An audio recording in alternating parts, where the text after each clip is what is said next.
Hatonn, and I greet you in the love and in the light of our infinite Creator. We wish to confirm to the instrument known as In that we were attempting to contact that instrument prior to contacting this one. For in the practice of vocal channeling, the time comes when the vocal channel is ready to initiate contact. Having become sufficiently proficient at the challenging process, once the discernment is secure and fixed within the heart chakra, then the instrument becomes, as it is written in your holy work, the Bible, willy as a serpent, yet innocent as a dove. The williness has most of all to do with discernment. And the challenging of spirits, as well as the thoughts and everyday actions of yourself in particular, and those around you in a lesser degree. What we would like to do this evening is tell a story using all three instruments. We believe that the one known as In is at this point advanced enough to enjoy this storytelling, for with three entities telling the story, none of the three knows how it shall end or what its meaning or moral shall be, thus illustrating the spontaneity and richness of the vocal channeling process when one is able to use the biases, experiences, and thoughts of various entities while telling a story or parable. The mist rose from the lake. It was almost red in color and looked very eerie through the few lights that were still on. The dim glow of distant kerosene lanterns and the dimmering glow of glowworms and fireflies were the only intrusions into the mist. There came a rider dressed all in black. The horse too was as black as the midnight, and his bridle flashed, even in the dim light, of jewels and gold. The horseman slowed. He was looking for tracks in the sand. He was travel-stained and weary and had come a long way. The man on the dark horse rode for many hours, or so it seemed, to deliver a message that concerned many individuals in the area. The people did not always receive the message with open arms, but nevertheless, the message was delivered. The man came with messages, delivered them where they were accepted, and then left as quickly as he had come. Because he was such an unusual figure, many looked only at him and paid little attention to the message which was there from him. They became concerned that he was a dark figure upon a dark horse, and many spread rumors about him that their concerns might take precedence in their own minds over the message, which they ignored.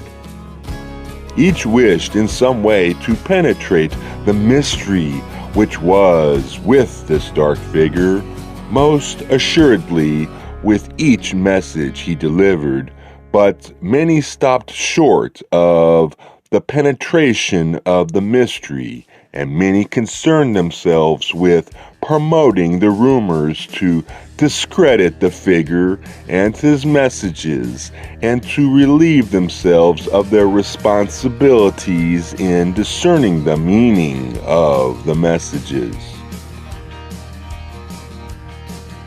The message was slightly different for each person to whom the Saturine figure spoke. There was about his face and his very air a brilliance of personality that pierced, a coldness of reasoning that frightened, and accuracy in each message that was often unwelcome. This entity had chosen to pass through the valley of death, which each of his countrymen shared because of their actions.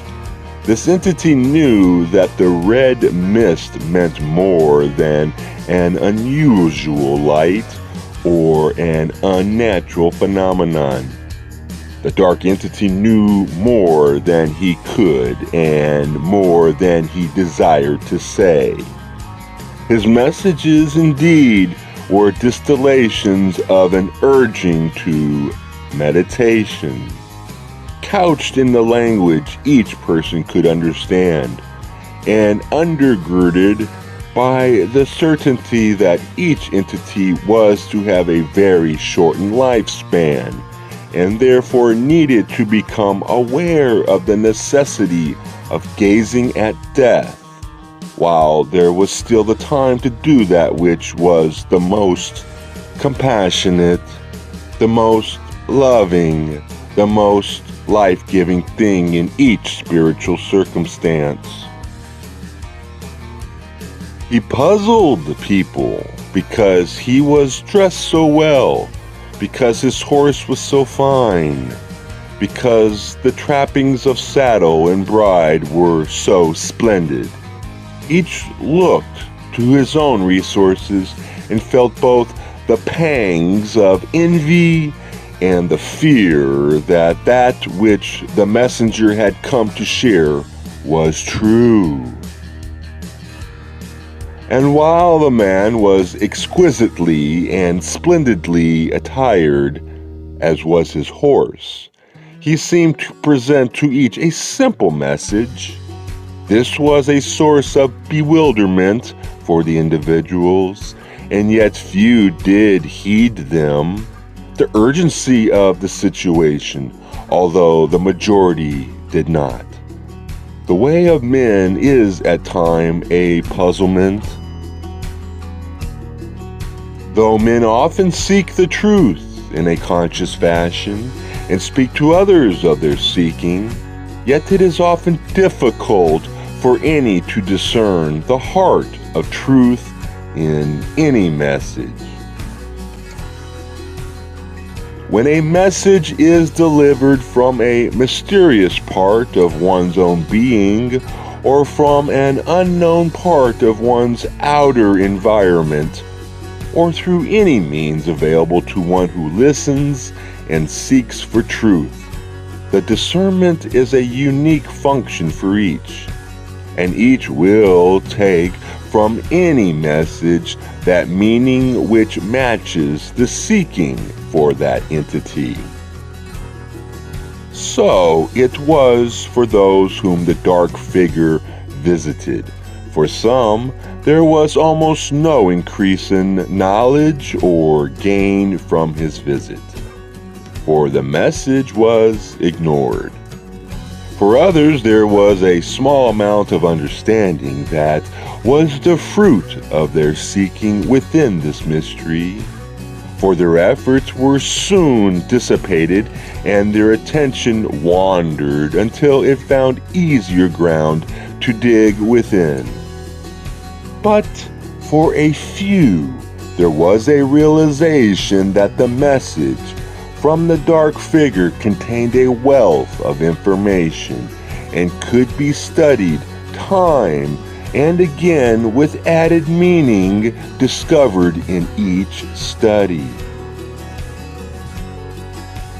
The few who believed and heeded the message began also to travel, though they found the journeying rigorous and almost unbearably difficult from time to time, and they asked the man many questions, since he spoke of death and the valley of death. It was often the case that one who believed would ask if the rumors were true, if the man was indeed a messenger from the creature of death. And the wilder man stated that he was not a messenger of death, but rather that of life. For those who heeded when the tumultuous turmoil occurred would certainly enter reality. Or to reality, while the others would be allowed to re-experience the lessons they heeded not. The difficulty of the journey was merely a proving point for the evaluation of the true seeker of the truth and light. Confusion abounds within the entity on the physical plane when reality, of which light is a type or is the type, seems so remote or non-discernible. Thus, each seeker must rely upon the inner knowing, or as it has been called, the still, small voice within, in order to determine what is of truth for that seeker. All is a portion of the one Creator. Thus, all things and all ideas are a portion of truth. Yet upon each seeker's path, there will come a time or a season for various portions of truth to have their turn in the focus of seeking and attention. Thus, what might be helpful to one at one time may not be as helpful at another. And what might be helpful to one seeker at this time may not be as helpful to another seeker at the same time. Thus, each seeks according to the unique nature of one's own being. Any message, any experience from any source is then a message of truth in some degree for any who witness it. It matters not what one's so-called advancement might be, for within any experience there is an infinity of message, yet all unites as a portion of one Creator in the truth of its creation. It is hoped that the gist of the message can be evaluated by each seeker, for all is one and one is all. And we leave you in the path of light and love and light of the one infinite Creator. I am Hatonn, Adonde Vasu Baragas.